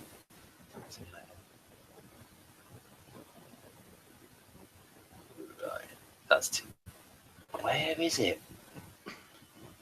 Where is it? Right, here it is, here it is. I'm starting to think I might have too many pictures in this folder. You think? Yes. It's so terribly disorganized. And you want to Yes. be an INTJ. Right, so here we go. So we've explained this position. This position implements the ESFP's desires. All right, Or so their I mean, social looking mission. at that, like we probably covered most of the things already. Like knows how to get in the spotlight to produce the desired emotional effect. Again, as I've said before, that's something you have to learn over time. I don't think that's always natural. It's natural to seek the spotlight to produce the desired emotional effect, but the know-how sometimes takes time. Quick to praise others, I think it's true. Quick to praise others, and we want people to praise us. It's a give and take thing that we want to, we want it to be a constant praising of each other. Dude, Also, sweet. also, as you go through these, do these also fit as well as yourself and ESFPs in general? Do you think they also fit Bill Clinton? Yeah. Will say what he thinks they want to hear. Yes and no for that, because like I say, if there's a purpose to that, yes. That's where, as a politician, that's what you tend to want to do if you're trying to get elected.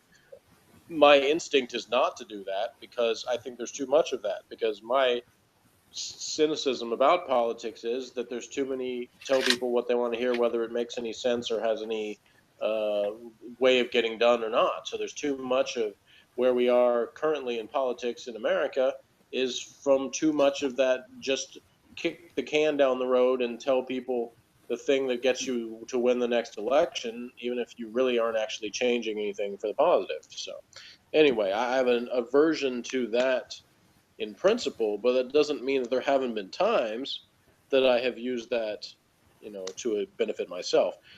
And as the next one says, makes acquaintances he can use to benefit should the need arise. I mean, that's exactly what I said about the way Clinton, specifically, but anybody in that situation, you make those acquaintances and then you cash them in when you need them.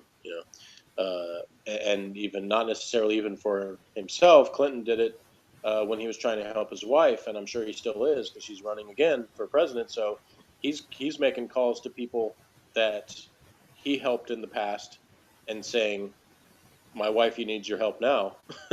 Can, So can, can you do a Bill Clinton impression? not really. I can do my Okay. impression of Frank Caliendo doing his impression of Bill Clinton. Go on then. Because Frank talked about how Clinton, that ability to charm people was so good, and speak to people, like he could convince people of something that just was factually untrue just by being, convincing enough. So he could look you in the eyes and say, "I am not here. You are not seeing me right now." But wow, you look like you're here, but I guess not. And he actually said it depends on what the definition of is.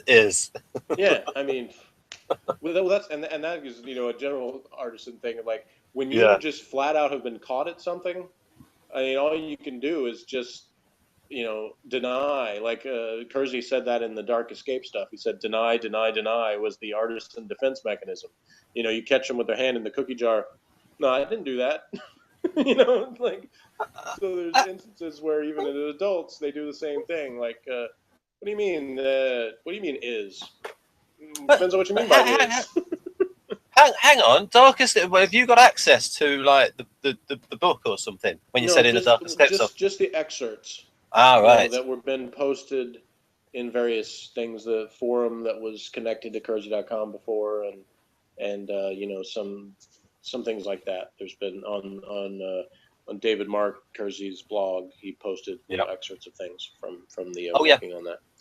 And So there were some general sort of things like that, some of which I don't understand because it's way too like technical, or technical is not the right word, but the words are too long. Me not read long words.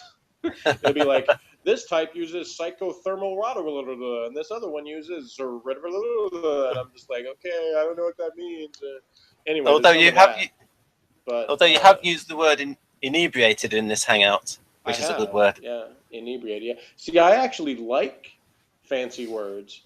It's just a lot of times I don't know what they mean, and I just see a word and I like the way it sounds or looks, Mm. and I like to use it. In that case, I actually do know what the word means because I've learned it over time. But there are some words that I don't even really have to understand it, but I can still enjoy using it because it's a cool word. Uh, But I like. there are I like. also words where I've heard many times, but never seen them spelled, and I'll see a word and I'll finally can make a connection and be like, wait a minute, that's what that word was, And so anyway, that's Yeah. kind of an interesting experience. But spontaneous outbursts of negative emotions such as anger, indignation, no, I never do that. That's my son. At the same time, as a good sense of humor is good at telling jokes and cheering up his peers. Yeah, so when you appreciate that, this is one of those things. The ESFPs in your life appreciate their jokes and their attempts to be humor. I'm not saying you pretend like you think it's the most hilarious thing ever if you really don't, because they don't. We don't like you to be fake, but but don't do that thing where you're like, I'm trying not to laugh. No, do laugh. If we make you laugh, then laugh, because that's not just you reacting, it's you giving us what helps our self-esteem. Like, we need that, and if you don't give it to us, we're actually like less likely to give you more of the thing you like, because we don't know that you like it if you don't give us that indication. um, Easily picks fights with people and will just as easily make it. See, again, I don't think I generally pick fights with anybody, but what I have realized about myself, and I didn't for a long time. This is pretty recent revelation, like within the last 5 years. Um, is I've realized I actually do enjoy verbal fights with people if I don't feel like I'm hurting the other person's feelings while doing it. So I've actually had some of my better ones with ESTPs because there was less of a chance of me hurting their feelings, um, and more of a chance of we're able to kind of blow up at each other in some ways, but then get over it fast. Like Yeah, we you have can. to have feelings to hurt. They got feelings. Believe me, I have, as an ESTP son demonstrates to me. I can tell you, they got feelings, but different than mine Yes. in terms of the way it's affected. And but Yeah. anyway, but I have noticed that when there's that give and take, where we're doing it and we can even sound extremely angry, and other types that don't get that don't have that same thing, can feel like, whoa, what is going on here? But then to us, it's like we blow up and then it's over. I can Yeah. remember one with my coworker Scott, where we had our thing, we were arguing about whatever it was, we blew up, I slammed the door, he slammed the door, whatever. And then he came back into the room like less than 5 minutes later, and he said, do you feel better? I feel better. And I'm like, yeah. And that was like that acknowledgement, like we needed to have that outburst. It benefited both of us, and then it was done and we moved on. But um, so if the so folk. that's kind of what the way I see that. So it's really not picking fights with people, Right. as in I'm not looking around going, ooh, who can I fight with? Yeah. It's more like, I'm looking around for the things that I enjoy doing, and it's at some point, if in the give and take with a person, I'm like, this is sort of that point where I see the opportunity to like really escalate something. Sometimes it feels like that's the thing to do, and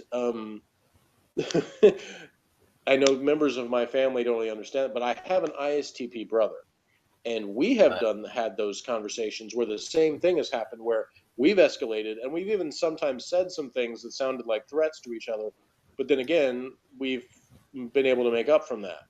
And it may not be instantaneous, but it doesn't take a super long time. And so the only times we're not able to do that, to me, are when he has said something that really like cut me deeply. Those are really the times where I can't quite get over it fast, is when somebody really, it's like they pierced the barrier Yeah. and got deep into that part where that's going to linger a little longer. Yeah. Where Um, it crossed the FI red lines, yeah, which. yeah, it got really, and so I can think of a couple of situations with my brother where he got past that point and really just dug into me. And I'm not even saying he intended to do that. I don't have any reason to think that he was really trying to deeply hurt me. I don't feel like that's the case. I feel like he was, he was genuinely sort of standing up for what he thought his position was in that situation, in the discussion, in the argument, and he was passionately defending his position or where he was trying to get across to me. But in the course of doing that, these things were brought up out of me that weren't. Once those things are kind of twisted and turned in there, it's not as easy to put it back all neatly. It takes a little while. Got to have my cry and get over it time. The ability to network makes him successful in show business or commerce. Again, we talked about that. Some people are better than others. You have to learn how to do that. But our version of networking, as opposed to ESFJ's, is more about, really, it is about likability. It's we get enough people that like us that they sort of naturally want to help us, be successful. Oh, Like, we're not really the business guys, but business guys then want to work for us, or they want to help us because they like us. but Or they feel like they can make money off us, one way or the other. But there's something about that we, oh, that's sort of our networking ability. Whereas ESFJs, it's like much more sort of a natural. They form those networks without even really having to be liked or to like other people. They're almost sort of not in spite of, but they're detached from that. They're not as much about that. right. So there are 4 EFs, and so we've talked about ESFP, ESFJ, and ENFP. And the 4th one is ENFJ. So how does ENFJ compare on these things? I know less ENFJs, so I have less to go on. But I did have a ex-girlfriend that was ENFJ, so I've got that. I can think about her. But when I start thinking of like celebrity ENFJs, like Oprah and Yep. Anthony Robbins and people like that, I sort of like. I always look at it like they sort of seem like they're always pushing an agenda of some sort. So Yeah. everything to me is sort of clouded by that. But obviously, they still have abilities to network, and do all these other things. It's like again, it's just they're different ends. They might be some of the same means to different ends. They're trying to uh, win over people to whatever their particular cause or agenda is. And I'm not trying to say that in like a sinister way or anything. Like, ENFJs can have extremely good intentions. They are motivated, it seems, by they really care about people's growth as a person. They use things like personal growth as a common phrase ENFJs use, Yeah. and authenticity of the self, like finding these things about yourself and like really optimizing your potential and maximizing these your abilities and just being your whole self. And all these kind of phrases tend to come out of ENFJs, like and a lot of them get into things like the teaching field or authors or other things where they're like, they basically feel like I'm discovering these things about myself and other people, and I want to share them with people, and I want other people to sort of join me in this on this track to self-discovery and changing the world in great ways and all that kind of stuff. So that's obviously an abbreviated thing, but I don't. I have to say, in my life, I have not spent a lot of time talking in depth with the ENFJs. I've had certain periods of time where I was more sort of in an ENFJ's world, and we had those kind of sharing moments, but not nearly as much as some other types. So it's a type that I definitely do not consider myself to be well versed in, for sure. Oh yes. Just one thing to say about Tony Robbins. He's written a very good book called Maximum Power, and people might think, oh, he's just talking a load of nonsense, but he uses a heck of a lot of NLP, and that is what Dario Nardi uses. And unfortunately, in the second half of the interview that I did with him, he said a lot of stuff about NLP, which is just a fancy term for an NT's way of using people skills. So that's that bit. I just want to also, if people want to see a video of Jeff and Morgan interacting, showing that it's the kindred relation video, and it shows, and it's because Jeff and Morgan both are SE DOMs, and so it's the difference between ESFP and ESTP, and that video really goes into depth as the difference between STPs and SFPs. And if you don't want a long, in-depth explanation of that, and you want a very short, to the point and practical way of telling those two types apart, you can watch my video on the SB Spaz channel called Ultimate Difference, ESFP and ESTP. And that, so if you know that, if you're like, you know, I want to know, but I only have like 5 minutes, then you know that's your video to go to for that. Yeah. You mentioned something before about arguments with people. I think you said something that really riled you up when you was younger, is with your INTP older brother.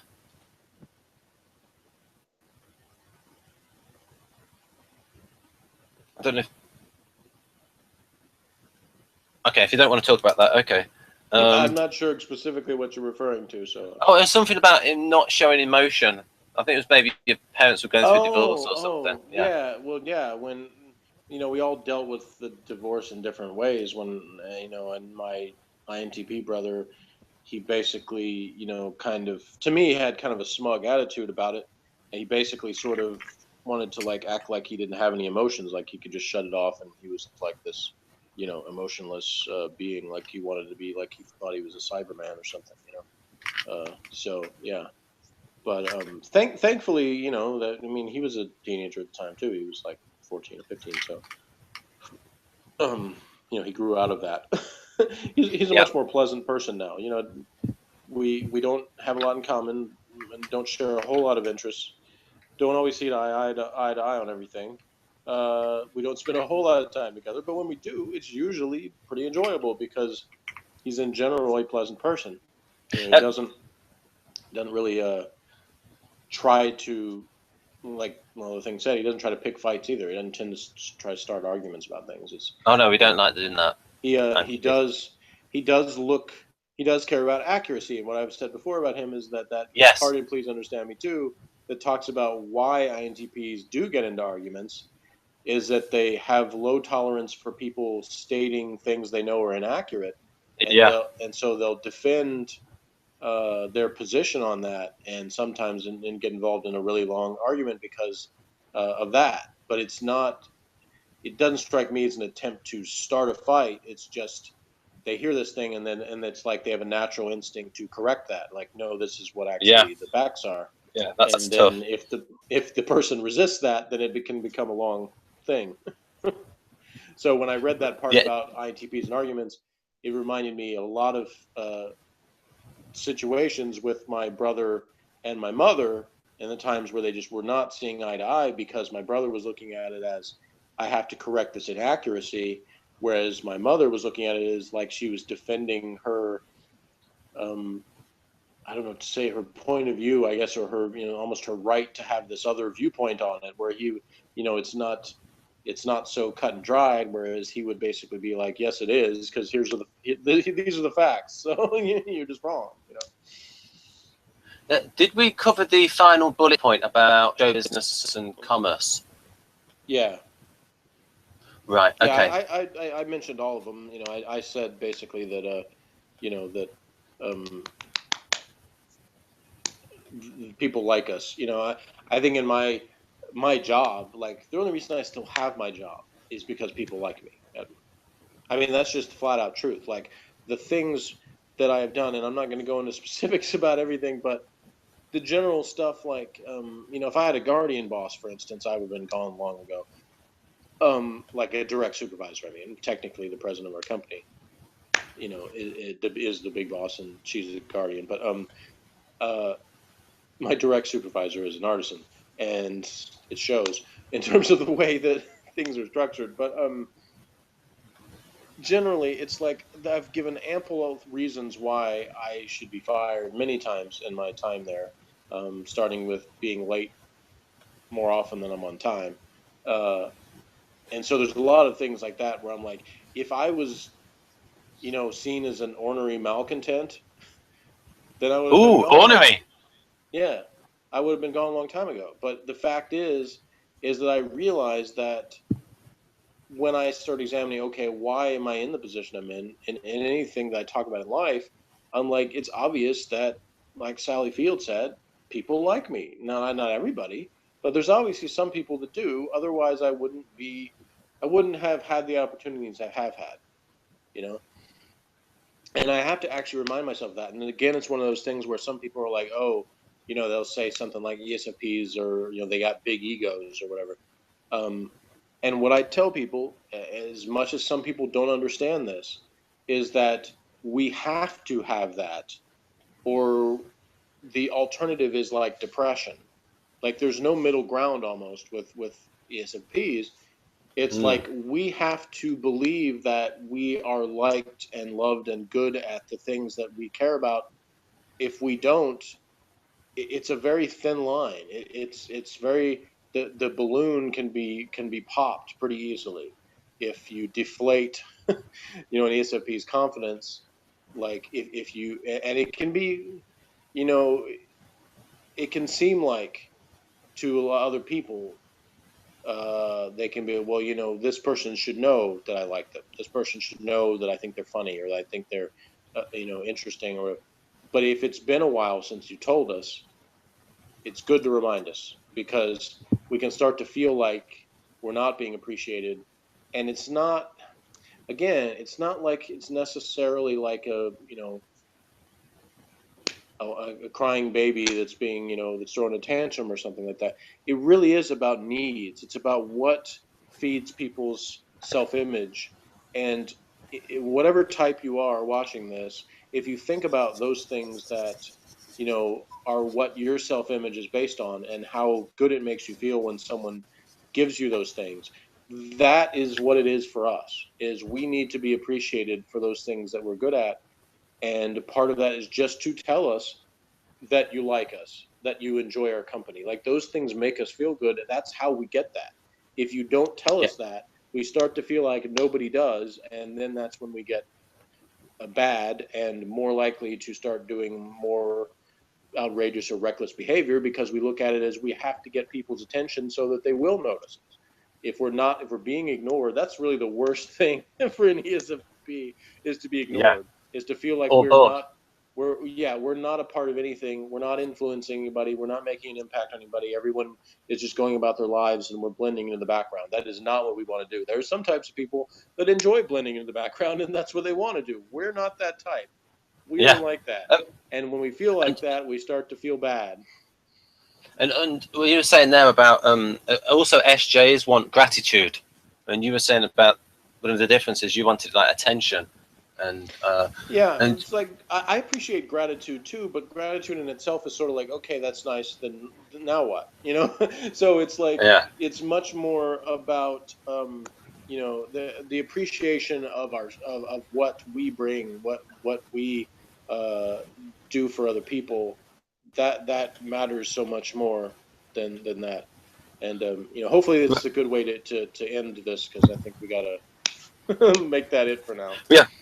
If we've got a minute, about a minute or two left. I was just saying, that's the part of the brain behind the left ear, the neocortex, which is associated with FE, so attending to social feedback. So for instance, ISTJs will attend to social feedback and care a lot about what people think of them, but they themselves are not very emotionally expressive, whereas INTJs don't care as much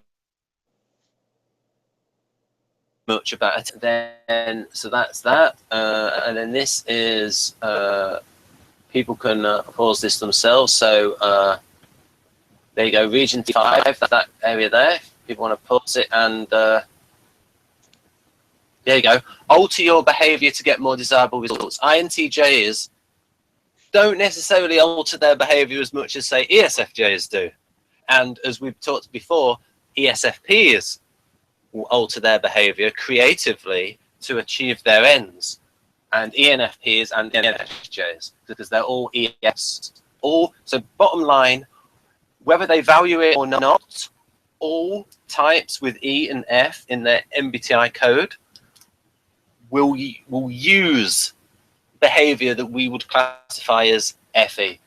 Right, and the last point is this is how Victor defines FE, just as like the difference between ESFJ and ENFJ is he sees positive SE is like how he sees like the ESFJ, and the one there that says minus FE, he sees it in a negative way. I don't quite know why. I've read that he's married to an ENFJ. I don't know if that's relevant.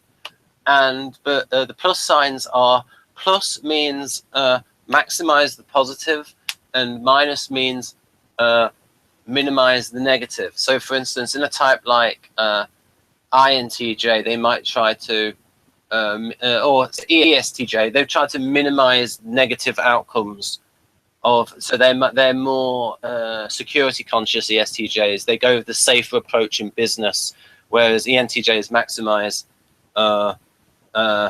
ENTJs maximize the positive outcomes. Right, so that's about it, folks. I end the share screen and say bye for now. Jeff at the moment is a blue square with a mic off, and so whether he wants to say goodbye or not is up to him. Right, so bye. Okay, so bye, folks. I'm gonna stop it now. I think it's pretty good hangout, and we have proved how all the EFs use FE.